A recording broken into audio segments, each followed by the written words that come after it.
The stars shimmered in the endless dark as the Galactic Council chamber filled with representatives from across known space. Holographic displays showed a small blue-green planet called Valus Prime, home to a species the galaxy had only recently discovered. The Villani were amphibious creatures, gentle and intelligent with large eyes that reflected their emotions like pools of water. They had built cities along their rivers and coastlines, created art and music, and lived in harmony with their world for thousands of generations. But their world was dying. A massive radiation storm was sweeping through their solar system, a cosmic event so rare that most species would never witness one in their entire history. The scientists had calculated everything carefully. Within 5 standard years, maybe less, the surface of Valus Prime would be sterilized. Nothing would survive. The Villani had watched their sun change color over the past decade, had seen strange lights in their sky, and had felt the air grow warmer each season. Their own scientists, working with primitive instruments, had confirmed what they feared most. Their time was ending. The Corthan representative, a tall being covered in metallic scales, stood before the council. His voice was cold and practical as he delivered his empire's findings. The Corthan had spent 3 months studying the Villani situation. They had calculated the costs, measured the benefits, and reached their conclusion. Relocating 12 million Villani would require thousands of ships, decades of resources, and massive infrastructure development. The Villani needed specific atmospheric conditions to survive. They needed particular minerals found only on their homeworld. They could not tolerate temperature changes of more than a few degrees. In the Corthan analysis, saving the Villani was economically impossible. They are evolutionary dead weight, the Corthan representative said without emotion. The resources required would set our empire back centuries. We must think of our own people first. The Xylene collective presented next. The Xylene were beings of pure logic. Their civilization built on mathematics and efficiency. They had created detailed models of every possible rescue scenario. They had calculated resource expenditures, success probabilities, and long-term consequences. Every simulation reached the same conclusion. Saving the Villani was statistically unjustifiable. The cost was too high. The chance of success was too low. The Xylene would not participate. One by one, the other species presented their findings. The Dravix Federation simply refused to send anyone to study the situation at all. Why waste time on a lost cause? The Therine sovereignty offered sympathetic words but no actual help. The Marrakesh Concordat suggested the Villani use their remaining time to preserve their cultural records, so future species might remember they existed. In the council chamber, no one spoke for the Villani. No one argued for their survival. The decision was made with calm efficiency. The galactic community would send a single message of regret to Valus Prime, then move on to other matters. 12 million lives would end and the galaxy would forget they ever existed. 3 months later, Lieutenant Commander Jake Morrison sat at his station aboard the human exploration vessel Unity. He was running routine scans of a distant sector when his instruments picked up something unusual. A distress beacon, old and weak, barely functioning. He checked the signature and felt his heart sink. It was Villani. He immediately called for Captain Lisa Bennett. Lisa arrived on the bridge within minutes. She was a career officer, known for her steady judgment and calm demeanor. She listened as Jake played the distress signal. The Villani voice was thin and tired, speaking in their own language, but the universal translator converted it to something humans could understand. They were calling for help. They were asking if anyone was listening. They were begging someone, anyone, to answer. "How long has this been broadcasting?" Lisa asked. "At least 3 months, Captain. Maybe longer. It's on a loop?" Lisa pulled up the council records. She read through the reports, the cost analyses, the decisions to abandon an entire species. She saw how every major power in the galaxy had walked away without a second thought. She felt something burn in her chest, something very human and very old. It was anger mixed with determination. "Open a channel to Earth Command," she said quietly. "Tell them we have a situation that requires immediate attention." The Unity changed course and headed toward Valus Prime. It would take them 2 weeks to arrive. During that time, Lisa prepared her report. She gathered every piece of information she could find about the Villani. She studied their biology, their culture, their needs.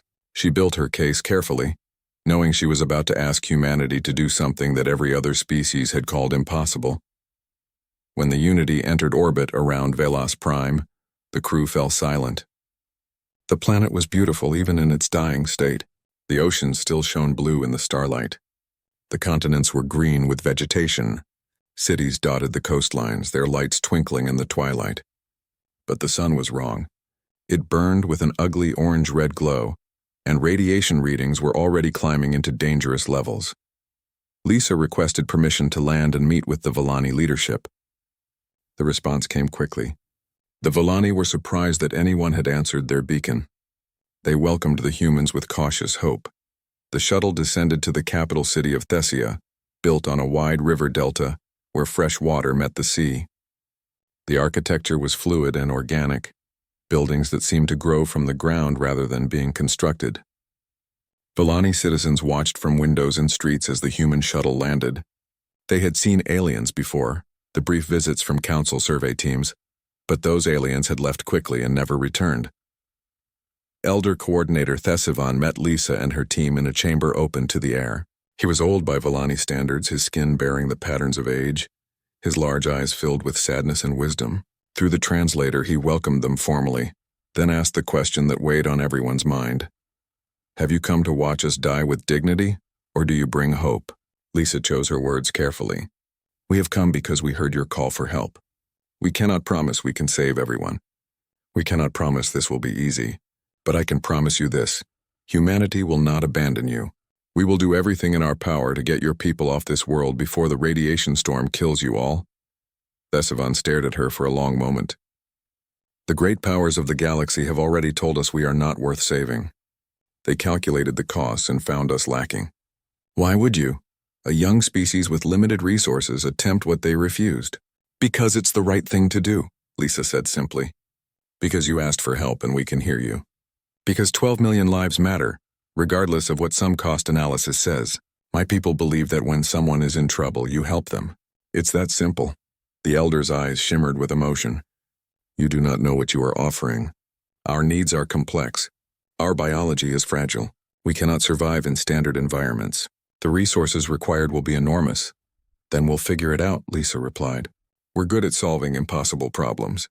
It's kind of our specialty. Back on the Unity, Jake sent the full report to Earth Command. He attached Lisa's request for support and waited. The response took 3 days to arrive. During that time, the crew of the Unity began preliminary scans of the planet, documenting population centers, studying Villani biology, and calculating what would be needed for an evacuation. When the message from Earth finally came, it was from Admiral Peter Kane himself. He appeared on the view screen, his weathered face serious. Captain Bennett, I've read your report. I've shared it with the government. We've been debating for 72 hours straight. I won't lie to you, this is going to cost us everything. Every resource we've been saving for colony expansion, every ship we can spare, every bit of political capital we have with the other species. They all think we're insane. Lisa held her breath, waiting for the rejection. Admiral Kane allowed himself a small smile. So we're going to do it. Humanity is mounting a full-scale rescue operation. We're sending everything we can. I hope your Villani friends are ready, because we're about to turn their world upside down. You have authorization to begin coordination with local authorities. The fleet will arrive in 6 weeks. Kane out. Lisa felt relief wash over her. She turned to Jake. Get me Elder Thesivan again. Tell him to start preparing his people. We're going to save them all. The news spread across Velis Prime like wildfire. The humans were coming to help. Not just one ship, but a fleet. Not just empty promises, but actual action. For the first time in years, the Villani felt something they had almost forgotten. They felt hope. The first human relief ships arrived at Velis Prime 6 weeks after Admiral Kane's authorization. They came in waves, cargo vessels and construction ships, medical frigates and transport carriers. The Villani watched from their cities as the sky filled with human spacecraft, more ships than they had ever seen in one place. Each vessel bore the simple emblem of Earth, a blue and green sphere that reminded them of their own dying world. Captain Lisa Bennett stood in the main meeting chamber in Thessia alongside Elder Coordinator Thesivan and his council. The chamber was filled with both species now, humans and Villani working side by side to plan the impossible. Holographic displays showed population distribution across the planet, resource requirements, and the ever-present countdown. They had less than 3 years now. The radiation storm was accelerating faster than the original predictions. Engineer Daniel Cross was the first specialist to arrive. He was a practical man who had spent his career building space stations and habitats in hostile environments. He looked at the specifications for Villani biology and whistled low. "This is going to be interesting," he said, which was his way of saying it was going to be incredibly difficult. The Villani needed atmospheric pressure within a very narrow range. Their water had to contain specific minerals. Their temperature tolerance was so precise that a few degrees either way would cause serious health problems. "Can it be done?" Lisa asked him directly. Daniel looked at the numbers again, then at the Villani gathered around the display. He saw the hope in their large eyes. "Yes," he said finally. "It can be done. It'll cost a fortune and take every clever trick I know, but yes, we can build habitats that will keep them alive and healthy." The news spread quickly. Human engineers began constructing modular habitat stations in orbit around a nearby moon that had been deemed suitable for temporary settlement. They worked in shifts that stretched for days, pushing themselves to exhaustion and beyond. The habitats had to be perfect. There was no room for error when dealing with such fragile biology. Dr. Maya Phillips arrived with the second wave of ships, bringing with her a team of the finest medical specialists humanity could gather. She was a xenobiologist who had studied alien life for 2 decades. But the Villani presented challenges she had never encountered. Their immune systems were remarkably weak compared to most spacefaring species. A common human cold virus could potentially kill thousands of them. Maya set up her medical facilities in Thessia and began her work immediately. She collected samples, studied Villani cellular structure, and ran hundreds of tests. What she discovered both amazed and worried her. The Villani had evolved on a world with very few diseases. Their bodies had never needed strong immune defenses.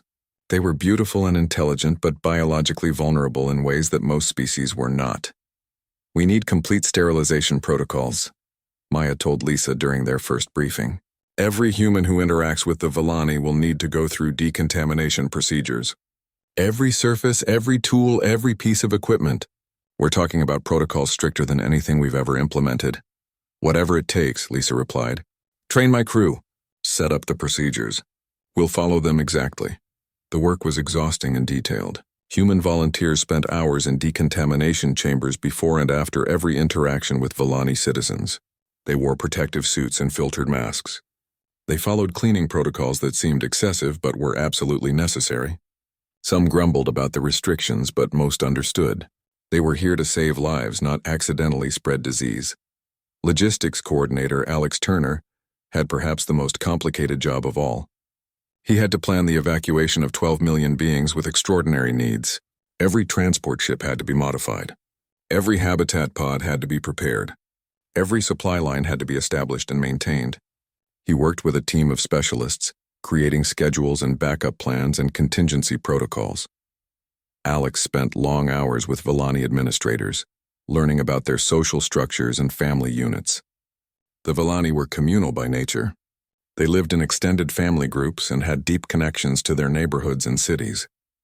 Separating them would cause psychological harm. Alex adjusted his plans accordingly, making sure that communities could evacuate together and be housed near each other in the new habitats. While the humans worked frantically to prepare, the news of their efforts spread across the galaxy. The reaction was swift and largely negative.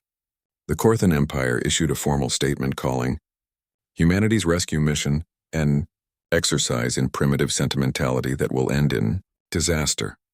Korthan news broadcasts showed human ships and mocked their efforts. The Xeline Collective published detailed economic analyses proving that the mission would bankrupt human colonial expansion for at least a generation.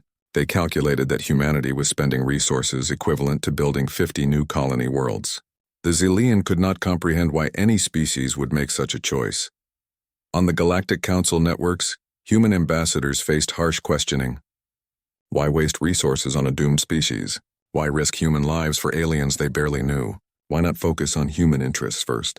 The other species did not understand, and many did not want to understand. Human Ambassador Kate Sullivan stood before the council and gave her response. "We understand that many of you see our actions as foolish. You have calculated the costs and found them too high. But there are some things that cannot be measured in credits or resources." The Villani asked for help. They reached out into the darkness and hoped someone would answer. We heard them. We will not look away just because saving them is difficult or expensive. That is not who we are as a species. The Korthan representative laughed openly. You will regret this decision. Your people will suffer for this misplaced compassion. Kate met his gaze steadily. Perhaps, but we will be able to live with ourselves. Can you say the same? Back on Velis Prime, the work continued day and night. Daniel Cross and his engineering teams made breakthrough after breakthrough. They developed synthetic compounds that could replicate the rare minerals in Volani water. They created atmospheric processors that could maintain precise environmental conditions. They designed modular habitats that could be expanded as needed. Jake Morrison coordinated the shuttle operations, organizing test runs from the surface to the orbital stations. He trained Volani volunteers to understand the evacuation procedures. He made sure every transport route was mapped and every contingency planned. The Volani were nervous about space travel. Most had never left their planet's surface.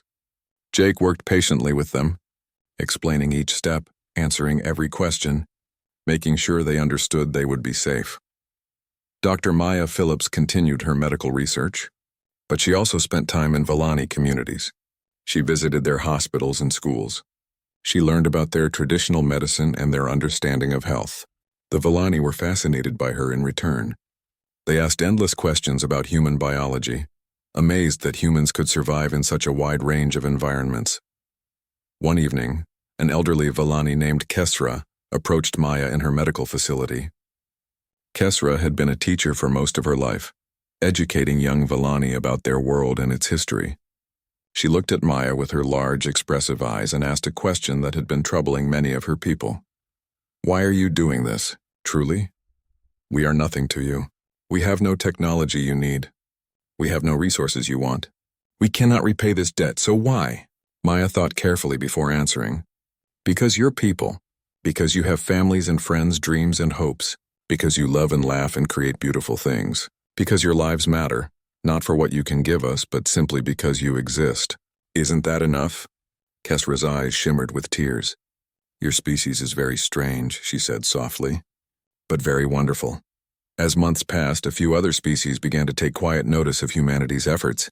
Some independent traders, moved by what they saw, offered supplies at reduced prices. A few small governments sent messages of support, though none offered material help. Even within the major powers, there were individuals who watched and wondered. The Korthan Empire, embarrassed by growing public attention on the contrast between their wealth and humanity's compassion, finally announced they would send a token contribution. 12 supply ships would be dispatched to assist with the Volani evacuation. It was a tiny fraction of what was needed, but it was something. The Korthan made sure to emphasize in all their communications that they still believed the mission was doomed to fail. On Velis Prime, the first groups of Volani prepared for evacuation. They packed what belongings they could carry, said goodbye to homes their families had occupied for generations, and boarded the human transports. Many wept as the shuttles lifted off. They pressed against the windows, watching their cities grow smaller below them, wondering if they would ever see their world again. The humans treated each refugee with gentleness and respect. They had learned Volani customs and gestures of comfort. They knew which foods were safe and which scents were calming. They helped settle families into the habitat modules, making sure everyone understood how the systems worked and where to go if they needed help. The human relief fleet grew larger every week as more ships arrived from Earth and the colonies. What had started as a few dozen vessels had swelled to over 300. Military transport ships designed to carry soldiers were retrofitted to house Volani families. Cargo haulers that normally transported ore and supplies were converted into mobile habitats. Even some civilian ships arrived, their owners volunteering their vessels and their time to help with the rescue. Commander Jake Morrison coordinated the ever-growing armada from his station aboard the Unity. His screen showed hundreds of flight paths, supply lines, and evacuation schedules. Every day brought new challenges. A ship's environmental system would malfunction and need emergency repairs. A group of Volani would panic during transport and need calming. A critical supply shipment would be delayed and alternatives would have to be found. Jake handled each crisis with steady determination, refusing to let anything slow the mission. Down on the surface, the evacuation picked up speed. Volani from the southern continent boarded transports by the thousands. Human crews worked around the clock, flying shuttle missions that lasted days without proper rest. Pilots grabbed sleep in their cockpits between flights. Ground crews serviced ships with exhausted efficiency. Everyone knew the clock was ticking and every hour mattered. Daniel Cross pushed his engineering teams harder than ever before. The habitat stations orbiting the nearby moon were expanding rapidly, but not fast enough. He needed more space, more modules, more of everything. The synthetic mineral production facilities were running at maximum capacity, creating the compounds Volani needed to survive. But the cost was astronomical. Each batch required rare elements and complex processing. Earth was shipping materials at rates that were draining their reserves. "We're burning through resources like there's no tomorrow," Daniel told Lisa during one of their planning meetings. "The accountants back home must be having panic attacks looking at our expenditure reports." "Let them panic," Lisa replied. "We'll worry about the bills after we save 12 million lives." Dr. Maya Phillips faced her own mounting challenges. Despite all the sterilization protocols, 3 Volani had fallen ill with what appeared to be a respiratory infection. Maya and her team worked day and night to identify the pathogen and develop a treatment. It turned out to be a mutated form of a common airborne bacteria that had somehow survived the decontamination procedures. Maya immediately enhanced all protocols and developed a vaccine for the Volani. The crisis was contained, but it showed how fragile the situation truly was. The Volani themselves adapted to their new circumstances with remarkable resilience. In the orbital habitats, they established schools and community centers. Artists created new works inspired by their changing reality. Musicians composed songs about hope and survival. Children played in the artificial parks, their laughter echoing through corridors that had been empty just months before. They mourned their lost world, but they were determined to preserve their culture and identity. Alex Turner watched the population numbers climb steadily. 2 million evacuated, 3 million, 4 million. Each number represented thousands of individual stories, families torn from their homes but given a future. Alex worked with Volani administrators to track every single person, making sure no one was left behind or forgotten. The logistics were a nightmare of complexity, but they were managing. Barely. Then the news came that changed everything.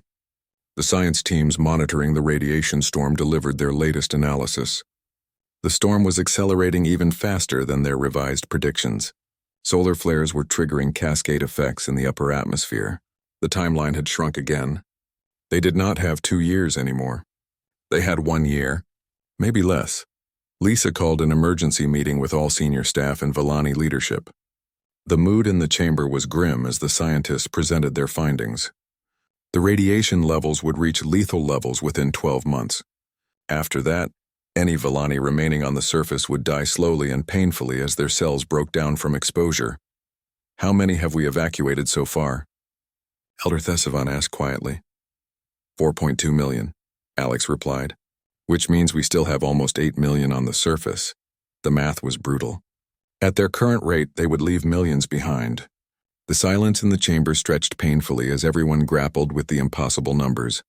Jake spoke up first.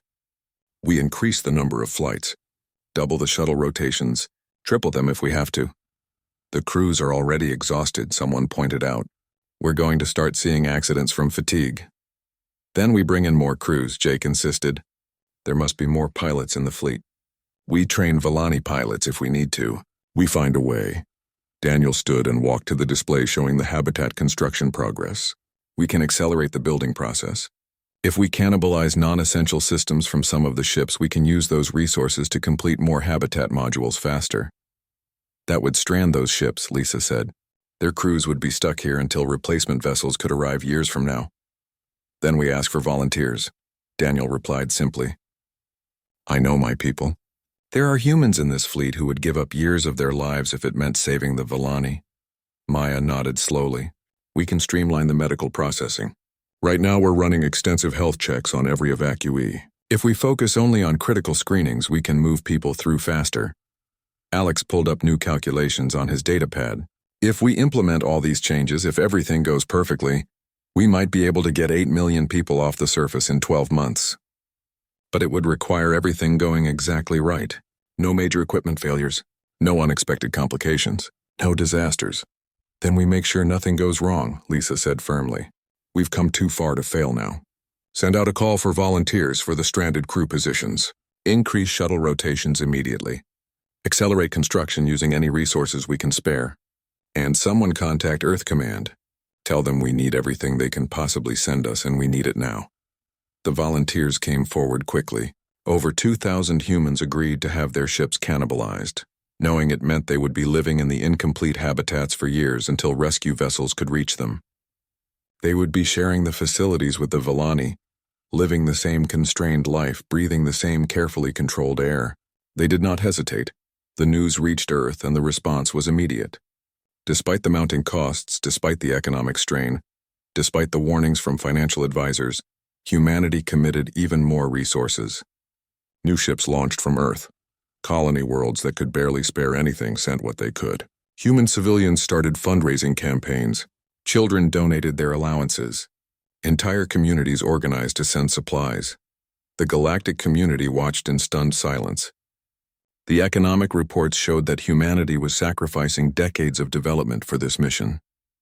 They were choosing to save strangers over their own expansion and prosperity.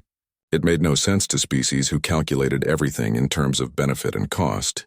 But there it was, happening before everyone's eyes. A few species began to feel something uncomfortable. It might have been shame. The Korthan Empire quietly sent 50 more supply ships, still calling it a humanitarian gesture, but unable to completely ignore the contrast between their wealth and their unwillingness to help. The Xylene Collective released a statement acknowledging that human behavior was statistically anomalous and worthy of further study. Some independent worlds sent messages of support and small contributions. It was not much, but it represented a shift. The galaxy was slowly beginning to understand that something remarkable was happening at Valus Prime. On the surface, the evacuation became a constant stream of shuttles rising and falling. Volani cities began to empty as entire neighborhoods lifted off together. Human pilots flew until they could barely keep their eyes open, then flew some more. Ground crews worked in shifts measured in hours of consciousness. Everyone pushed themselves beyond what should have been possible. Jake Morrison personally flew over 100 missions during this period. He learned the names of Volani families, helped calm frightened children, and promised them they would be safe. He meant every word. During one particularly difficult flight through a storm system, his shuttle took damage and nearly crashed. He managed to land it safely with 50 Volani aboard, then immediately checked to make sure every passenger was unharmed before he even looked at his own injuries. Daniel Cross lived in his engineering workspace, sleeping on a cot between shifts. His teams completed habitat modules at a pace that should have been impossible. They cut corners where they could safely do so, reinforced structures with innovative techniques, and turned building schedules that called for months into weeks. The habitats were not pretty, but they were solid and functional, and they would keep the Volani alive. Dr. Maya Phillips set up field hospitals on the surface in the areas with the highest remaining populations. She and her medical teams treated Volani suffering from early radiation exposure, trying to stabilize them enough for transport. The radiation levels were climbing daily now. Maya and her staff wore protective gear and monitored their own exposure. The solar flare came without warning. It erupted from Valus Prime's dying sun with unprecedented force, sending a wave of radiation cascading through the solar system. Alarms screamed across every human ship. The science teams scrambled to measure the impact while evacuation shuttles rushed to get their passengers to safety before the radiation wave hit. Commander Jake Morrison was in the middle of a supply run to the northern continent when his instruments lit up with warnings. He changed course immediately, pushing his shuttle's engines beyond safe limits to outrun the radiation front. Behind him, the sky of Valus Prime began to glow with eerie colors as the upper atmosphere reacted to the bombardment of high-energy particles. He made it to orbit with minutes to spare. Not everyone was so lucky. 3 shuttles caught in the lower atmosphere suffered system failures from the electromagnetic pulse. They crashed, but emergency teams managed to rescue the crews and passengers. Only 2 Volani were seriously injured, but it could have been much worse. The science teams delivered their new calculations within hours. The news was devastating. The solar flare had accelerated the radiation storm beyond anything they had predicted. The surface of Velos Prime would become completely uninhabitable within 8 months, not the year they had been counting on. Possibly sooner if there were more flares. Captain Lisa Bennett stared at the updated timeline and felt her heart sink. They were already stretched to their absolute limits. They had been barely on track to evacuate everyone in 12 months. Now they had lost a third of their remaining time. The math was simple and brutal. At their current pace, 4 million Villani would still be on the surface when the radiation reached lethal levels. She called an emergency meeting with Elder Thesivan. The Villani leader arrived at her office looking older than he had months before.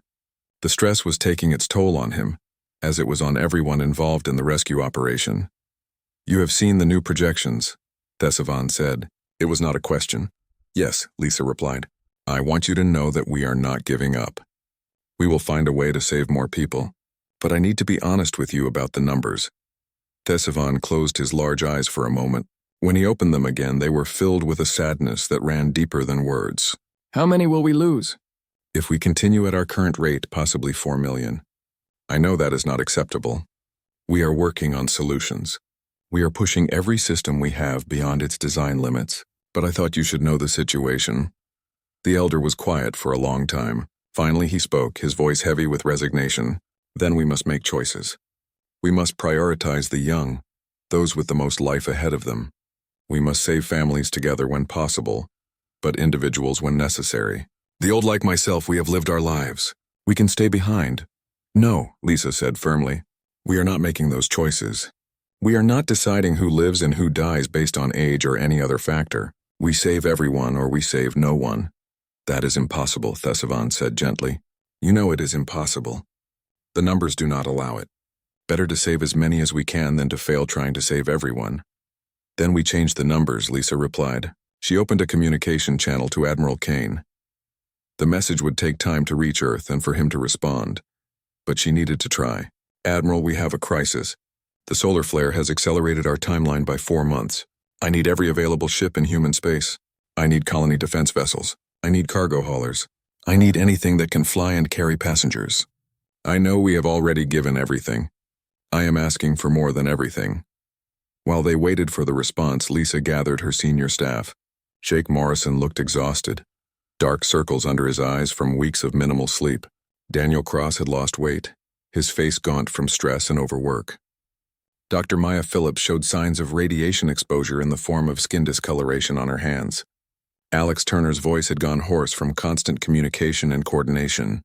They were all running on determination and stimulants, pushing their bodies past healthy limits. "We need solutions," Lisa told them. "Crazy solutions. Impossible solutions. I do not care how risky or unconventional. We have 8 months to move 4 million more people than we can currently handle. Tell me how we do it." Jake spoke first. "We double up passengers. The shuttles can technically hold more than we have been loading. It would be uncomfortable and possibly dangerous if something goes wrong, but it would increase capacity. We are already flying with reduced safety margins," someone objected. "If we pack more people in and something fails, the casualties could be enormous. Better than leaving them on the surface to die slowly from radiation," Jake replied coldly. Daniel pulled up engineering specifications on the display. "We can build temporary habitats. Not the nice, carefully designed modules we have been constructing. I mean basic survival pods. Minimal life support, cramped quarters, no amenities. They would be miserable to live in, but they would keep people alive until we can build better facilities later." "How fast could you build them?" Lisa asked. "If we strip every ship we can spare down to the hull and use those materials? If we ignore every safety regulation that is not absolutely critical? Maybe we could add capacity for another 1 million in the time we have." Maya leaned forward. "We can reduce the medical screening process even more. Just basic vital signs checks and emergency treatment only. It increases the risk of missing serious health issues, but it would speed things up significantly." Alex ran calculations on his datapad, his fingers moving quickly across the screen. "If we implement all of these changes, if we fly every shuttle at maximum capacity with reduced safety margins, if we build the temporary survival pods, if we streamline every process to the absolute minimum, we could potentially save another 2 million beyond our current projections. That still leaves 2 million on the surface." The silence in the room was heavy with the weight of those numbers. 2 million lives that the math said could not be saved. 2 million Villani who would be left behind to die because there simply was not enough time or resources or ships. There has to be another way, Lisa said quietly. We are not leaving 2 million people behind. We are not making that choice. The response from Admiral Kane finally arrived. He appeared on the screen, and Lisa could see immediately that he was in some kind of official chamber. Other figures moved in the background. He must have been in the middle of a government meeting when her message arrived. Captain Bennett, Kane said, his voice carrying the weight of difficult decisions. I have been in emergency sessions with the civilian government and the colonial representatives for the past 6 hours. Your request for additional ships has created quite a controversy. I will be direct with you. We have already committed everything we can reasonably spare. If we send more ships to Velis Prime, we will be leaving our own colonies vulnerable. We have threats in several sectors. Pirates, territorial disputes, unexplored hazards. If we pull our defense ships, human civilians could die. Lisa felt her hope beginning to crack. But Kane was not finished.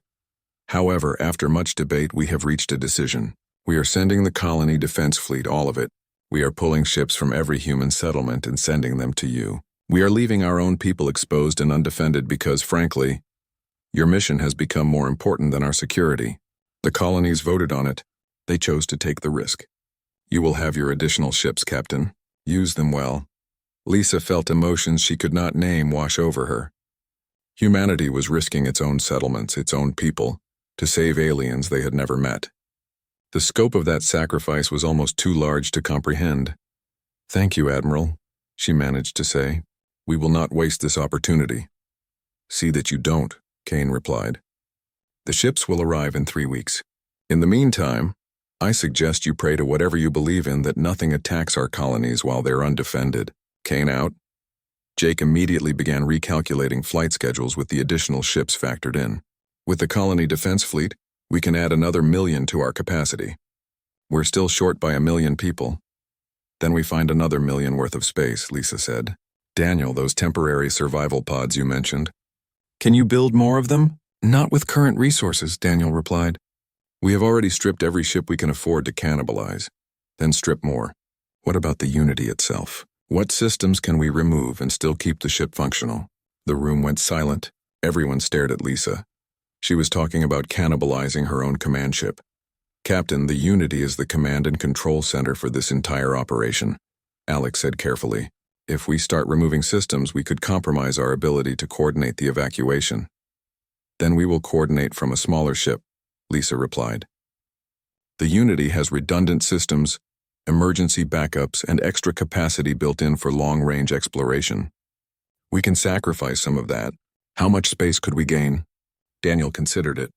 If we remove the long-range sensor arrays, strip out the science laboratories, take out the backup power systems, disable the weapon systems, we could probably gain materials for another 500,000 capacity in survival pods. But Captain, you would be leaving yourself with a barely functional ship. The radiation levels climbed steadily as the final months became final weeks. The sky over Velis Prime had turned a sickly orange color, and strange auroras danced across the upper atmosphere at all hours. The Villani who remained on the surface wore protective gear when they ventured outside, though everyone knew the protection was temporary at best. The radiation was seeping into everything now, contaminating soil and water, making the air itself dangerous to breathe. Commander Jake Morrison coordinated the final evacuation push from his shuttle cockpit, more often than from any command center.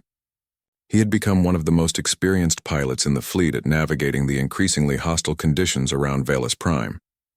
He knew which approach vectors minimized radiation exposure, which landing zones were still safe, and how to fly through electromagnetic storms that made instruments scream and spark. The evacuation had become a continuous operation that never stopped. Shuttles launched and landed in an endless cycle. As soon as one craft lifted off with refugees, another touched down to collect more. The ground crews worked like machines, directing Villani families to loading areas, checking manifests, and keeping everything moving. There was no time for delays or mistakes. Captain Lisa Bennett had moved her command operations to a smaller vessel after the Unity had been stripped down for materials. The once proud exploration ship was now barely functional, a shell of its former self. But those sacrifice systems had become survival pods that housed 300,000 more Villani. Lisa told herself it was worth it every time she looked at the population numbers. The count stood at 11 million evacuated with 1 month remaining. That meant 1 million Villani still waited on the surface. The math had improved dramatically from the original projections, but 1 million lives was still an enormous number. 1 million people who would die if they did not find a way to move faster. Daniel Cross had pushed his engineering teams beyond what anyone thought possible, but even he was reaching the limits of what could be done. They had built every habitat pod they could construct with available materials. They had stripped ships down to their structural frameworks. There was simply nothing left to cannibalize. He stood in the construction bay, staring at empty space where more pods should have been, and felt the weight of inadequacy pressing down on him. Dr. Maya Phillips worked in a field hospital on the surface, in one of the last remaining population centers. The medical facility was basic, just a reinforced structure with minimal equipment. She treated Villani suffering from radiation sickness, knowing that for many of them, the treatment was just buying time until they could be evacuated. Her own radiation exposure was now at dangerous levels. The protective gear helped, but she had been on the surface too long, exposed to too much. She knew she would face serious health consequences later, but that was a problem for the future. Right now, people needed her. Alex Turner had not slept in what felt like weeks, surviving on stimulants and sheer determination. His coordination center operated 24 hours a day, tracking every shuttle, every evacuee, every detail of the massive operation. The complexity was enormous, but he kept it all organized in his mind and on his screens. Every person had a designated pickup point and destination. Every family was tracked to ensure they stayed together. The logistics were perfect because they had to be perfect. Then, with 3 weeks remaining, the radiation storm entered its final phase. The sun erupted with a series of massive flares, each one larger than the last. The science teams measured the energy output and delivered their verdict with grim faces. The timeline had collapsed again. They did not have 3 weeks anymore. They had 1 week, maybe 10 days if they were lucky. Lisa received the news in her command center and felt time seemed to slow down. 1 week, 7 days to evacuate 1 million people. It was mathematically impossible. Even with every shuttle flying at maximum capacity, even with all the streamlined processes, even with everything they had accomplished, it could not be done. She opened a communication channel to all ships in the fleet. Her voice was steady, though her hands shook. All personnel, this is Captain Bennett. The radiation storm has accelerated beyond our final projections. We have 1 week, possibly less, to complete the evacuation. I know what the numbers say. I know what seems possible. But we are going to prove those numbers wrong. Every shuttle will fly at maximum capacity. Every crew will work until they physically cannot continue. We are going to save everyone, because that is what we came here to do. No one gets left behind. Bennett out. Jake immediately reorganized the shuttle operations for continuous runs with minimal turnaround time.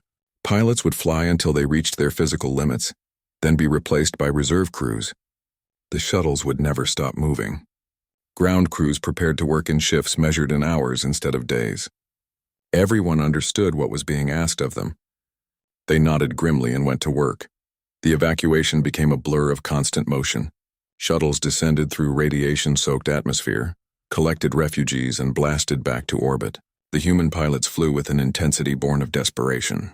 They cut corners on safety checks, pushed engines beyond recommended limits, and took risks that would have been unthinkable weeks earlier. But every risk was calculated. Every dangerous maneuver served the purpose of saving one more person.